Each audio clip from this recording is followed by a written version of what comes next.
A morte é um dia que vale a pena viver. O seguinte trabalho tem como referência o livro da autora e médica Ana Cláudia Quintana, uma vez que vimos nesse livro uma forma bonita, sutil e verdadeira de abordar assuntos como a morte e a finitude da vida. Por isso, os integrantes do grupo G3 realizaram releituras de trechos do livro que se encaixam nesse contexto.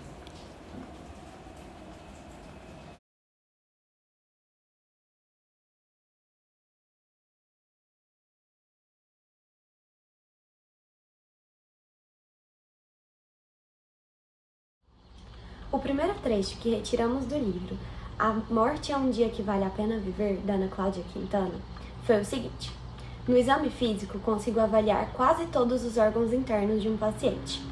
Com alguns exames laboratoriais e de imagem, posso deduzir com muita precisão o funcionamento dos sistemas vitais.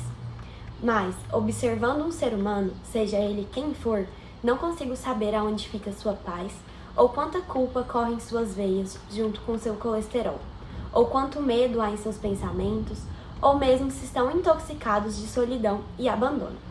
Sendo assim, nesse trecho podemos observar, através do exame físico e exames laboratoriais, que os profissionais de saúde chegam a um resultado objetivo.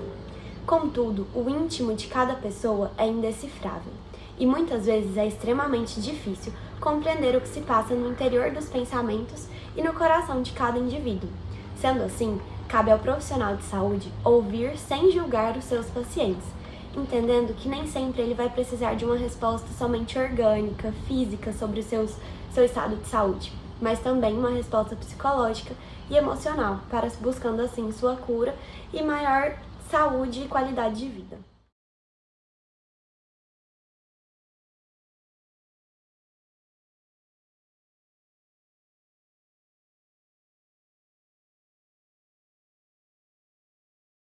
Infelizmente, nossa cultura é faltante. Falta maturidade, integridade e realidade. O tempo acaba, mas a maioria das pessoas não percebe que, quando olha o relógio repetidas vezes esperando o fim do dia, na verdade estão torcendo para que o tempo passe mais rápido e sua morte se aproxime mais rápido.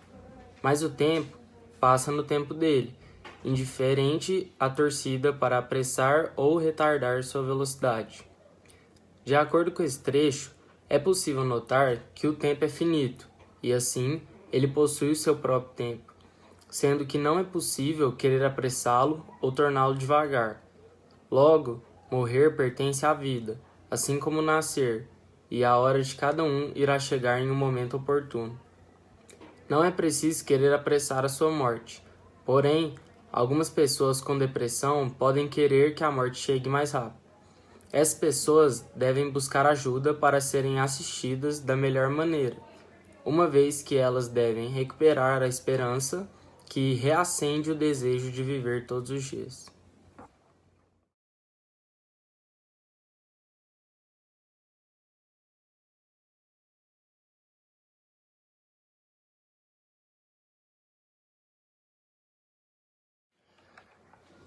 Quem diz ter medo da morte deveria ter um medo mais responsável. Quem sabe, poderíamos dizer que deveriam ter respeito por ela. O medo não salva ninguém do fim, a coragem também não, mas o respeito pela morte traz equilíbrio e harmonia nas escolhas.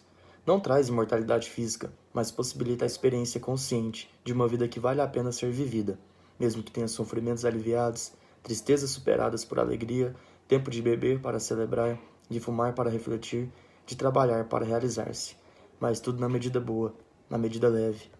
Atender os pacientes nas suas limitações não é somente ter um olhar para o físico, mas também para a alma. Além do não julgamento, é necessário ouvir o que o paciente diz sobre a elaboração dos pensamentos a respeito da morte, da vida e da doença. É importante que o profissional da saúde tenha um olhar humano, não só para a doença, porque hoje a psicologia moderna não olha para a doença, e sim para a saúde. A pessoa não é vista mais como a doença que ela tem, e sim pela saúde, compreensão e humanidade, pois muitas das doenças são psicossomáticas, são da mente e da alma da pessoa. É necessário ressignificar junto com o paciente o que ele pensa e trazer um novo olhar, novas possibilidades para o paciente em relação aos seus pensamentos, principalmente pensamentos negativos. É necessário ressignificar o medo da morte, o conceito da vida.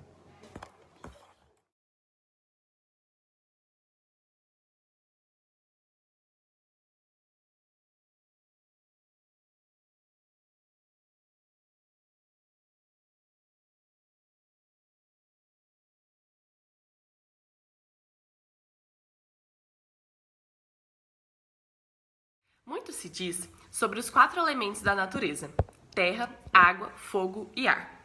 Nós, enquanto seres humanos e pertencentes à natureza, podemos explicar a morte como a dissolução de cada um desses componentes. A terra, que é o primeiro elemento, significa a parte física.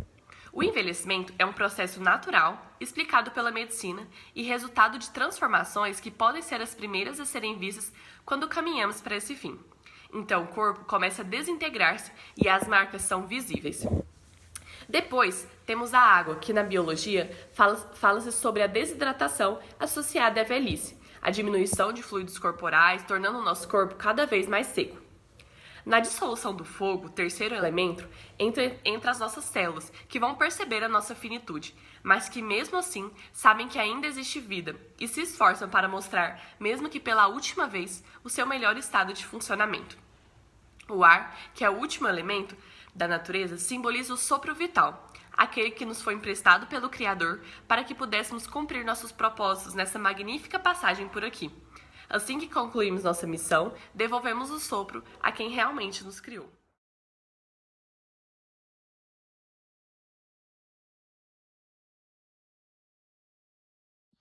Será que algum dia as pessoas serão capazes de desenvolver uma conversa natural e transformadora sobre a morte? Então, a morte é um assunto que grande parte das pessoas evitam veementemente e sentem medo de falar, apesar de ser algo comum de todos os seres. Entretanto, tratar desse tema é de extrema importância, principalmente de forma preventiva, para que suas vontades sejam realizadas, como, por exemplo, o sepultamento, cremação e doação de órgãos.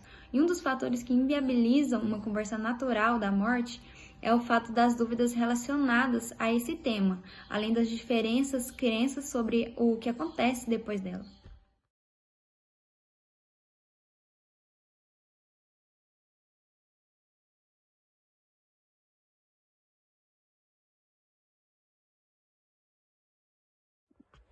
Agora eu vou fazer a leitura de um trecho da música de Gilberto Gil, Não Tenho Medo da Morte.